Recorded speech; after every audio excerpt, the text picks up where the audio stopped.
Welcome guys. इस video में हम करने जा रहे हैं इफ एल्स स्टेटमेंट। अभी तक देखिए हमने लास्ट वीडियो में इफ स्टेटमेंट करी थी और इफ एल्स स्टेटमेंट करी थी। मैं वहां से शुरू करूंगा एक एग्जांपल लेके और आपको इफ एल्स समझाऊंगा। तो देखिए जावास्क्रिप्ट में जब हमने इफ एल्स स्टेटमेंट करी थी तो हमने क्या करा था कि एक कंडीशन को चेक करा, वो ट्रू है तो हमने कोई स्टेटमेंट एग्जीक्यूट की, फॉल्स है तो कोई स्टेटमेंट एग्जीक्यूट की। मैं आपको एक एग्जाम्पल देता हूँ इसमें। अगर किसी बच्चे ने सपोज 33 से ज्यादा मार्क्स लिए तो हम बोल देते हैं वो पास है। अगर 33 से नीचे मार्क्स लिए तो वो फेल है। तो ये एग्जांपल इफ एल्स पे बिल्कुल फिट बैठ रहा है। लेकिन अगर मैं ऐसा बोलूं कि पास में भी आगे सब कैटेगरीज है, एक बच्चा है वो पास है लेकिन उसने फर्स्ट डिवीजन लिया है, एक बच्चा है वो भी पास है लेकिन उसने सेकंड डिवीजन लिया है, एक बच्चा है वो पास है लेकिन उसने थर्ड डिवीजन लिया है। तो पास में भी तो इतनी सारी कंडीशंस है देखो चेक करने के लिए। हम सभी बच्चों को पास नहीं ना बोल सकते कि 33 वाला भी पास बोलेंगे, हम 100 वाले को भी पास बोलेंगे। तो बीच में ये कंडीशंस भी चेक करवानी ना, किसने फर्स्ट डिवीजन लिया, किसने सेकंड लिया, किसने थर्ड लिया। तो इससे हमें क्या कंक्लूजन मिल रहा है कि हमें इफ में मल्टीपल इफ कंडीशन चेक करवानी पड़ेगी, तब जाके हम एल्स पे पहुंचेंगे कि कोई बच्चे को हम फेल बोलेंगे जो 33 से नीचे वाला है। लेकिन 33 से ऊपर हमें मल्टीपल कंडीशंस चेक करवानी पड़ेगी। तो वो काम हम इफ एल्स स्टेटमेंट से नहीं कर सकते हैं। उसके लिए हमें जो टूल मिलता है जावास्क्रिप्ट में वो है इफ एल्स स्टेटमेंट। अब ये कैसे काम करता है हम इसकी डेफिनेशन से स्टार्ट करते हैं। देखिए, in this multiple if conditions are checked and whichever if condition is true, statements under that if are executed, but if no condition is true then statements under else are executed। अब जो मैंने आपको अभी example दिया बच्चों के first second third division का, उसको आप इस डेफिनेशन पे अप्लाई करके देखिए। क्या बोल रहा है कि multiple if conditions are checked. Multiple if condition है, देखिए एक बच्चे के मार्क्स 75 से ऊपर है तो हम बोलेंगे फर्स्ट डिवीजन, एक बच्चे के मार्क्स 60 से ऊपर है तो हम बोलेंगे सेकंड डिवीजन, एक बच्चे के मार्क्स 50 से ऊपर है तो हम बोलेंगे थर्ड डिवीजन। तो ये तीन कंडीशन चेक करने को है। तो हमारी डेफिनेशन भी यही बोल रही है कि multiple conditions are checked and whichever if condition is true statement under that if are executed. अब इसमें से जो भी कंडीशन ट्रू होगी उसके नीचे की स्टेटमेंट्स एग्जीक्यूट होंगी। अगर 75 वाली कंडीशन ट्रू है तो उसके नीचे हमने जो स्टेटमेंट दी है वो एग्जीक्यूट होगी। अगर 60 वाली कंडीशन ट्रू है तो वो स्टेटमेंट एग्जीक्यूट होगी। अगर 50 वाली कंडीशन ट्रू है तो उसके नीचे वाली स्टेटमेंट एग्जीक्यूट होगी। ठीक है।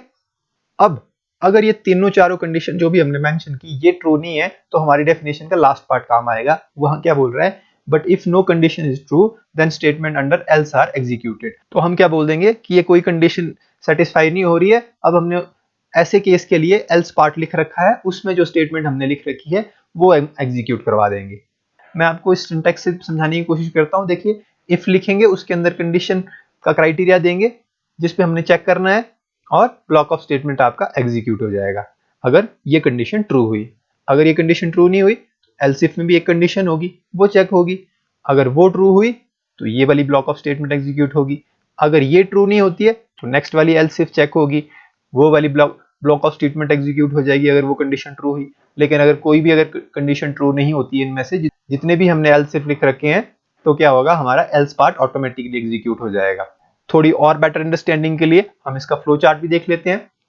आपके सामने देखिए सबसे पहले कंडीशन 1 लिखी हुई है। अगर ये कंडीशन का रिजल्ट ट्रू है तो कंडीशन 1 की नीचे की स्टेटमेंट एग्जीक्यूट हो रही है ना। जैसे यहाँ पे है देखिए कंडीशन 1 जो पहला है देखिए केस, वो वाला ब्लॉक एग्जीक्यूट हो रहा है। ठीक है। अब इस तरह से अगर फर्स्ट कंडीशन फॉल्स हो जाती है देखिए तो कंडीशन 2 पे जा रहा है, वो चेक होगी। वो ट्रू हुई तो कंडीशन 2 के नीचे जो स्टेटमेंट्स है वो सामने एग्जीक्यूट हो जाएगी। अब अगर ये ट्रू ना होती, फॉल्स होती तो कंडीशन 3 चेक होती है ना। अगर वो ट्रू होती तो उसके सामने जो स्टेटमेंट्स है वो एग्जीक्यूट हो जाती। अगर ये कंडीशन ना ट्रू होती तो ये कंडीशन फॉल्स होती। अगर फॉल्स होती तो हमारा एल्स पार्ट एग्जीक्यूट हो जाता है। तो आई होप आपको एक आइडिया हुआ होगा। अगर थोड़ी सी कंफ्यूजन है, अभी मैं आपको एक प्रैक्टिकल एग्जांपल समझाऊंगा बिल्कुल डिटेल में, आपके सारे डाउट्स क्लियर हो जाएंगे। चलिए प्रैक्टिकल करते हैं। तो चलिए गाइज इफ एल्स स्टेटमेंट को एग्जीक्यूट करके देखते हैं। हम यहाँ पे जो एग्जांपल लेंगे उसमें हम ये देखेंगे कि स्टूडेंट ने अगर कोई मार्क्स स्कोर किए हैं तो जिस रेंज में उसने मार्क्स स्कोर किए हैं उस रेंज के हिसाब से हमारा प्रोग्राम उसे मैसेज डिलीवर करे। जैसे अगर उसने फर्स्ट डिवीजन की रेंज में मार्क्स स्कोर किए है, हमारा प्रोग्राम रिजल्ट दे कि आपने फर्स्ट डिवीजन अचीव किया है। अगर उसने सेकंड डिवीजन अचीव किया है तो उसे मैसेज मिले सेकंड डिवीजन। इसी तरह थर्ड या फिर सिंपल पास, या फिर अगर वो फेल है तो उसको उस तरह का मैसेज डिलीवर हो। पास वाला जो सेक्शन है उसमें हमें 4 तरह की कंडीशंस चेक करनी पड़ेगी। तो यहां से हमें क्लियर हो जाएगा कि हमें कौन सा टूल यूज करना है। हमें इफ एल्स टूल यूज करना है, क्योंकि हमारा काम इफ एल्स से स्टेटमेंट से नहीं होगा। तो जैसे मैंने आपके सामने देखिए, यहाँ पे मैंने बोला कि जिसके मार्क्स 75 या 75 से ऊपर हो वो एक सेक्शन बन जाएगा फर्स्ट डिवीजन वाला। फिर इसी तरह जिसके मार्क्स 60 से ऊपर है वो सेकंड डिवीजन वाला सेक्शन बन जाएगा, और जिसके मार्क्स 50 या 50 से ऊपर हो उसके थर्ड डिवीजन वाले सेक्शन को हमने बना दिया। और इससे ऊपर हमने क्या बोल दिया कि 33 से ऊपर जिसके मार्क्स हो हम उसको पास बोलेंगे। ठीक है, अब जो लास्ट वाला सेक्शन बच गया वो ऑटोमेटिकली, अगर इन 4 सेक्शन में कोई भी बच्चे का रिजल्ट फॉल नहीं कर रहा है तो उसको हम फेल वाला मैसेज देंगे। तो जब ये क्लियर हो गया तो हमें क्या करना होगा, सबसे पहले हमें एक वेरिएबल लेना होता है जिसमें हम मार्क्स को स्टोर कर लेंगे। जैसे मैं मार्क्स ही दे देता हूं इसको नाम, मार्क्स इक्वल टू, अभी हम फॉर द टाइम बिंग कोई भी मार्क्स ले लेते हैं, सपोज मैं 45 ले लेता हूं और सेमीकोलन लगा देता हूं। अब हमें इसको कैसे अप्रोच करना है, हम अपनी पहली कंडीशन को चेक करवाएंगे। यहाँ पे हम लिखेंगे इफ, जो देखिए ये वाली कंडीशन जो यहाँ पे हमने मार्क्स 75 ये कैटेगरी को हम यहाँ पे सबसे पहले चेक करवाएंगे इफ में। तो यहाँ जैसे आपको पता है कि हमें कंडीशन देनी होती है, तो हम यही कंडीशन दे देंगे। क्या कंडीशन, मार्क्स अगर किसी बच्चे के 75 से ज्यादा है, तो ये हमारी कंडीशन तैयार होगी। इस कंडीशन को भी हम थोड़ा और रिफाइन कर देते हैं। ये तो चेक करेगा 75 से ऊपर के लिए, यानी कि किसी की 76 है तो वो बोलेगा कि ये फर्स्ट डिवीजन है। ठीक है, लेकिन हम चाहते हैं कि 75 वाले के भी फर्स्ट डिवीजन हो, तो इसलिए हमने यहाँ greater than equal to operator का यूज कर देंगे। अब ये कंडीशन होगी। अब ये अगर कंडीशन ट्रू होती है तो हमें प्रोग्राम से क्या एग्जीक्यूट करना है, वो हम इस कर्ली ब्रेसेस के अंदर स्टेटमेंट एग्जीक्यूट करवाएंगे। ठीक है, तो मुझे यहाँ पे कंसोल डॉट लॉग लिखना है और इसके अंदर मुझे ये मैसेज देना है कि you have got first division, यहां पे मैं सेमीकोलन लगा दूंगा। तो ये हमारी स्टेटमेंट एग्जीक्यूट होगी तब जब ये कंडीशन ट्रू हो जाएगी। अब ये एक केस हो गया। अब इफ एल्स कंडीशन का जो बेनिफिट है वो ये है कि हम जो पास वाला हमारा सेक्शन है उसमें हम एक और कंडीशन चेक कर सकते हैं। तो उसके लिए हमें क्या लिखना, एल्स स्पेस देके इफ। ठीक है, ये आपको ध्यान रखना है कि स्पेस होगा एल्स और इफ के बीच में, और ब्रैकेट्स में हम अपनी सेकंड कंडीशन चेक करवाएंगे जो है, हम यहाँ कंडीशन को देख लेते हैं। सेकंड कंडीशन हमारी देखिए क्या है, हमने ऊपर मेंशन कर रखी है कि मार्क्स अगर हैं 60 के बराबर या 60 से ज्यादा तो क्या होगा, तो हम यहां पे मैं इसको कॉपी कर देता हूं और यहां पे मैं इसको पेस्ट कर देता हूं ताकि मैं आपको प्रोग्राम को समझाने में ज्यादा फोकस कर सकूं और इसमें ज्यादा हमारा टाइम वेस्ट ना हो। यहां मैं कर देता हूं सेकंड डिवीजन। ठीक है, कि अगर 60 से ऊपर है मार्क्स तो सेकंड डिवीजन आएगा, 75 से ऊपर है तो फर्स्ट डिवीजन। इस तरह से हम अपनी थर्ड कंडीशन भी यहां मेंशन कर सकते हैं, एल्स इफ लिख के, एल्स इफ और ब्रैकेट में हम अपनी थर्ड कंडीशन क्या देंगे, मार्क्स अगर आपके ग्रेटर देन इक्वल्स टू है 50 के। ये हमारी थर्ड सेक्शन बन गया। इसमें भी मैं इसको यहाँ पेस्ट कर देता हूं और यहाँ पे जिसके मार्क्स 50 से ऊपर होंगे या 50 के बराबर होंगे तो हम बोलेंगे कि उसने थर्ड डिवीजन अचीव किया है। अब हमारे 3 सेक्शन कवर हो चुके हैं। अब हमारा एक और बच गया है पास वाली कैटेगरी में कि अगर फर्स्ट सेकंड थर्ड नहीं है तो बच्चा सिंपल पास भी हो सकता है। तो यहां पे हम क्या लिखेंगे, एक और एल्स इफ लिखेंगे और उसमें हम ये कंडीशन मेंशन कर देंगे कि मार्क्स अगर जो है ग्रेटर देन इक्वल्स टू 33 है तो हम बोलेंगे कि, मैं इसको पेस्ट कर देता हूं, मैं यहां पे लिखता हूं यू आर पास। ठीक है, अब हमारे पास वाली जो सेक्शन थी उसमें सारे के सारे कंडीशंस कवर हो चुके हैं। अब जो बच्चा first division, second division, third division या पास वाली किसी भी कैटेगरी में नहीं है तो सैडली वो बच्चा फेल है।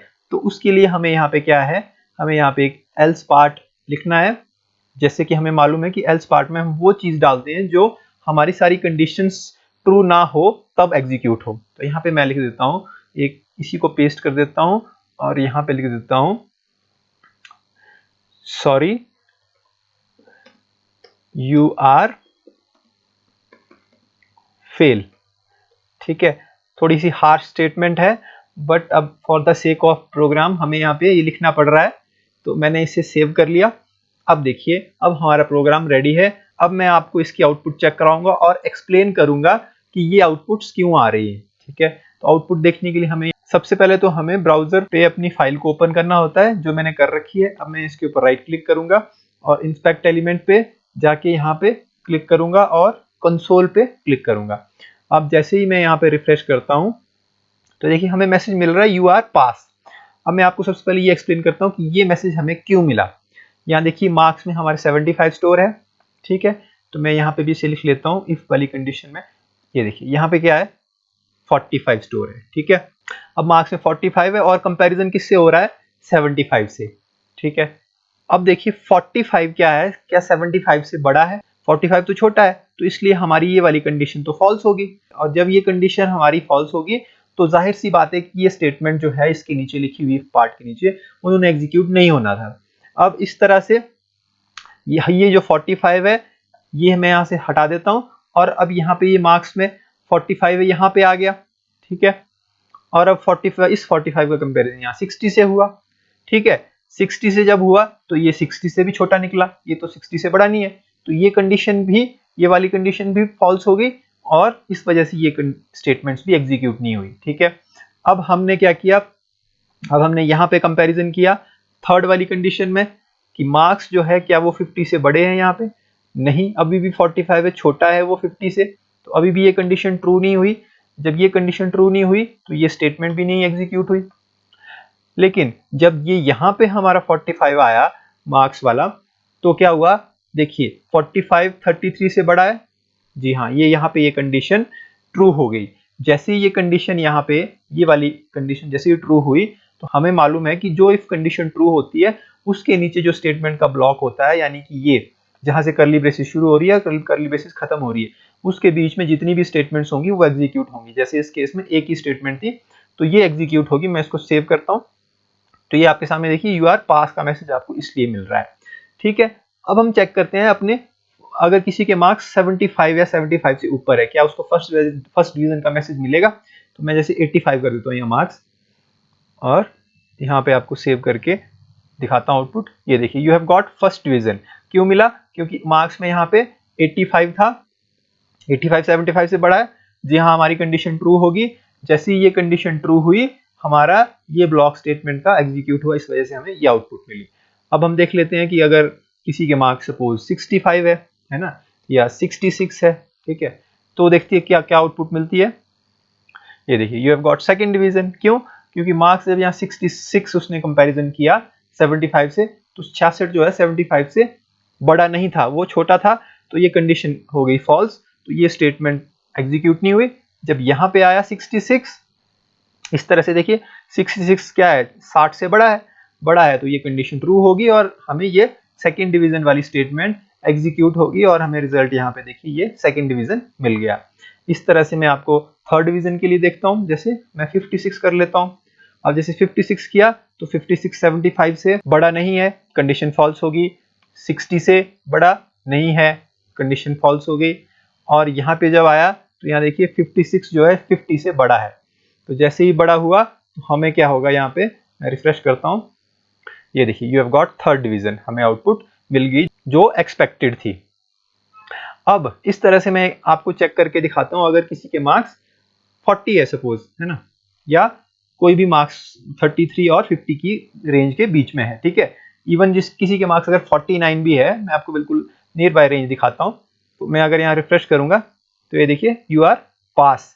49 भी अगर किसी ने मार्क्स स्कोर किए तो यहाँ देखिए 75 से भी कंडीशन फॉल्स होगी, 60 से भी कंडीशन फॉल्स हुई, 50 से भी कंडीशन फॉल्स हुई, क्योंकि 49 जो है वो 50 से छोटा है। यहाँ हम कंडीशन चेक कर रहे हैं बड़े के लिए, तो क्या हो गया, यहाँ पे आएगा और यहाँ पे क्या होगा, यहाँ पे 49 जो है वो 33 से बड़ा हो गया। तो जैसे ये बड़ा हुआ, इसके नीचे लिखा हुआ था यू आर पास, जो हमें यहाँ पे मैसेज मिल गया। तो इस तरह से ये स्टेटमेंट्स एग्जीक्यूट हुई।